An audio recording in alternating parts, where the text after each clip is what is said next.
Мектепте тапшырып болған. Жақсы жандайымыз рахмет сіздерге. Шипажайларымыз халыққа қызмет ете берсін. Енді арнайы жүлде бар. 300 000 теңге көлемінде. Мұны Нұр Отан партиясының өкілі Берік Уәли тапсырады. Қазір алқасының шешімі, жаңа өзіңіз келіскен, мен жанына жауап. Осы кісілердің шешімі бойынша біздің айтыстың көркі, ажары Жансая Мусинаға арнайы жүлде.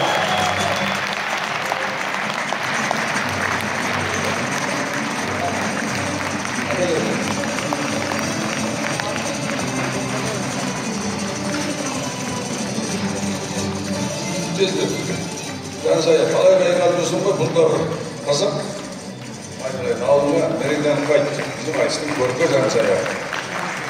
Енді 3 ақынға 3-ші орынның бәйгесі бар. Біреуін беріп тапсырып көзі бар. Бұның әрқайсысы 300 000 теңгеден. Бұл біздің мынау көршілес Қырғыз елінен келіп тамашада көрсеткен Азамат Болғанбаевқа 300 000 теңге деген Қырғызстанда көп ақша. Актер ақша. Тамаша өнеріне бар рахмет. Ниетіге қазақ халқының атына, Алматы қаласының атына қанша сөздер айтып береймізден бола берсін.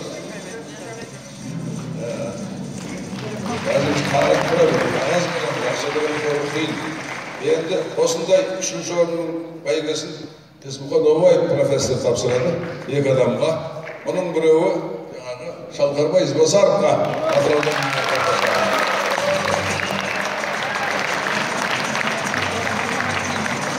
қазір әкімі шапан көріп, папасы тоқы деген жүрген көреді, өзіне басып жоқ бар. Құтты болсын Шалқарбай. Арыстан қалма. Дәл осындай 3-ші орынның жүлдесі Ресаға 300 000 жүлдені Арыспанбек Жұматаевқа тапсырып беріңіз. Бұл Арыспанбек осы бір жылдың ішінде 3 тау жарып, алтын домбыраны алды, Алматы қаласының көлігінде алды, Таразда да бас бәйгені алды. Бұл жолы осы 3-ші орын есімесіне бұйырды. Құтты болсын Арыспанбек. Арыспанбек қалай торғырады, талантты ақын, қалың орыс тілінен шыққан айтылады. Арқасы бар еді. Құтты болсын. Енді 2-ші орын 2, 500 000 теңгеден. Бұл Алматы қаласының әкімдігі тағайындаған жүлделер. Мұна Бибігүлге тапсырамын деп жаңа біреуіңіз сұрадыңыз. Қанға сіз сұрадыңыз ба? Бибігүл Тілебалдиноваға 2-ші орынның 500 000 теңгелік бәйгесі.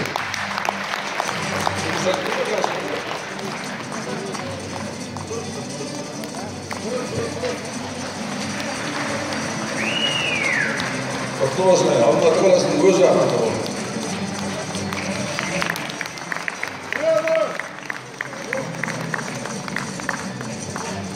Дәл осындай 2-ші орынның 500 000 теңгелік жүлдесі Еранғайып Күзембаевқа.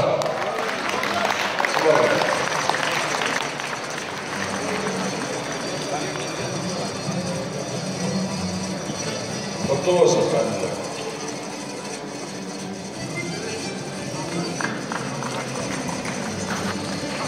Енді 1-ші орын біреу 1 миллион теңгенің жүлдесін қазір алқасының төрағасы Нұртөре Жүсіп тапсырады. Бұл бәйгеге ие болған кім деп ойлайсыздар? Рүстем. Мейірбек. Сіздерден Шиелі. Тұрас. Шүрдің.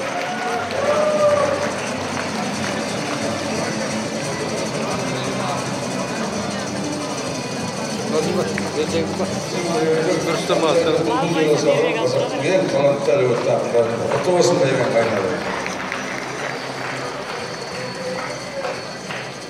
Бас жүлдені тапсыру үшін ортаға осы айтыстың ұйымдастырушысы, дем берушісі Алматы қаласының әкімі Бауыржан Құдырғалиұлы Байбек мырзаны шақырамыз.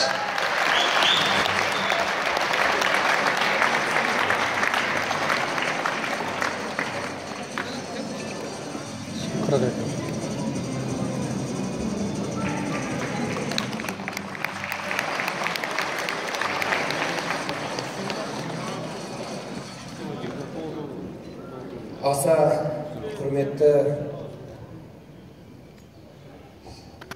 өнерсүйер қауым, айтыс жанкүйерлері, Шынында да бүгін керемет жақсы мереке болды. Сіздерге көп-көп рахмет.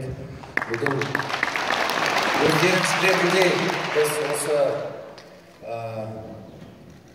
наурызды сағат 11-де біздің Астана алаңымызда тойлауға бастадық. Әрбір аудандарда көптеген мерекелік шаралар өткізіліп жатыр, бірақ негізгі бүгін біздің осындай мерекелік шарамыз осы айтыс.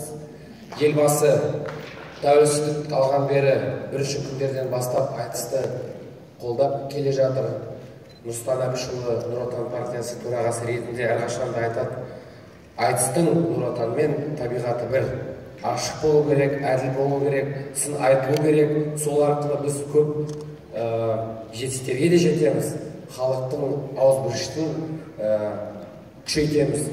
Сосын бар кемшіліктерді әрине жоямыз. Сондықтан Нұр Отан партиясының мүшелері әрқашанда айтысқа қатысып, айтыскерлердің сынын жазып алып, оның әрқашанда шешуге тырысады. Сондықтан бүгінде Нұр Отан партиясы осы ұлы жеңіске жету үшін осы айтыста, оның айтыстың күші бізге үлкен қолдау болды деп ойлаймын. Сондықтан сіздерге көп-көп рахмет.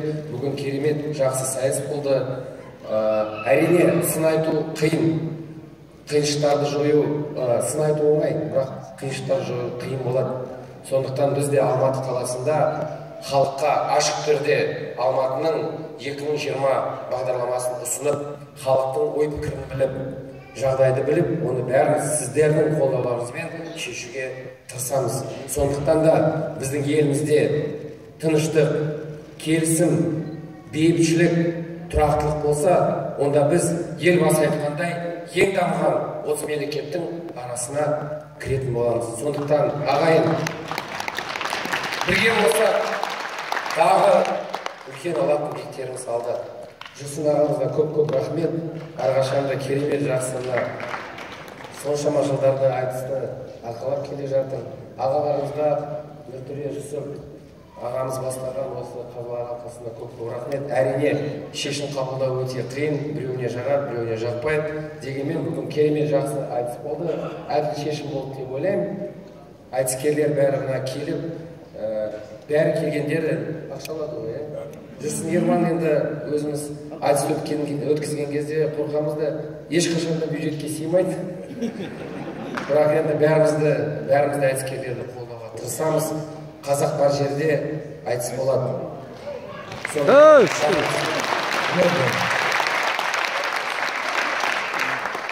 Гран-при Алматы қаласының 1000 жылдығына арналған 1000 жасаған шаһар атты халықаралық айтыста Рүстем Қайыртай.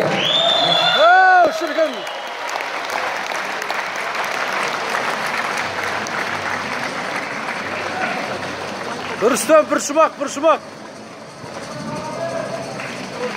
Әуде. Рүстем, бір шумақ. Алматы күре арман жылдарыма, 14 жыл Алматыда тұрғаныма, Алла Құдай сөз жүрсе таңдайыма, уәде берем мәңгілік жырнауыма. Ақындар шындығымен шам жақтырмақ, жолдама берді, тұрсам аңдап тыңдап. Моңғолиядан кеп отқан бауырым бар, шапқанда талайларды шаңғап тұрмақ. Бәйгінді мен серікке байдайшы, басқасын бәукім өзі қатырады. Інісі ағасына салмақ қылмақ, ата жұрттың төріне бір келгенде Алматыда демалысын аунап қылмақ. Haydi! Азамат Қорғанбай. Серік Қуанған.